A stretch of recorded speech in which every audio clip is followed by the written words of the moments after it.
In this video, we're going to be identifying word problems. What is the operation that we're going to use to solve it? In this video, we're not going to solve the equations, we're just going to write the equations after we've identified what's being done in the word problem.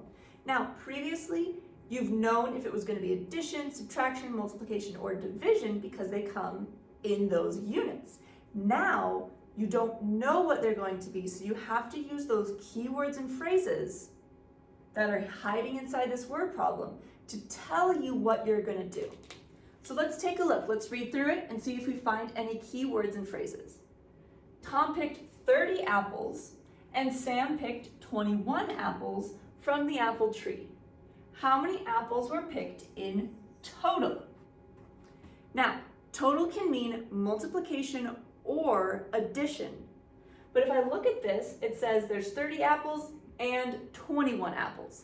That means I have this total, and I'm combining them together. I can tell that this one is addition. How do we know it's addition? We have a key word of total. And the other keyword that helped me was actually and, 30 and 21.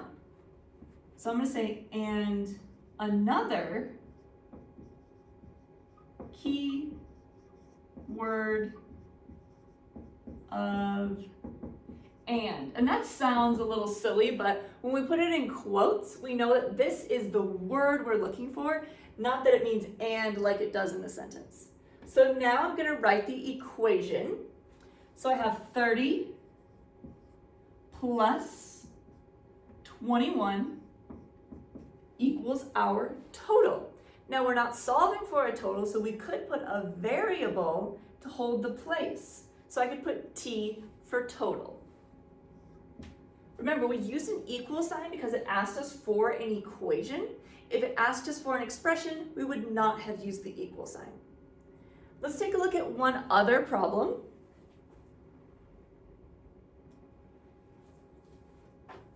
And we'll see if we can determine what kind of problem it is and write the equation from it.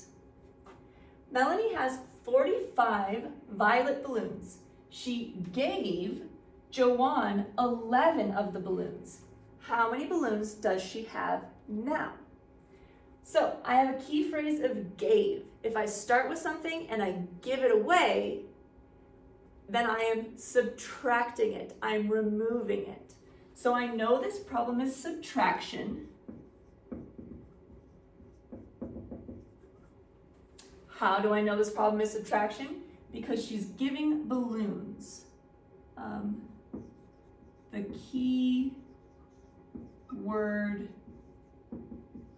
gave tells us this is subtraction. Now I'm going to write my equation. I'm not going to solve it. So I started with 45, or Melanie started with 45, gave Joanne 11. How many does she have now? I don't know. I'm going to use a variable, B, for balloons.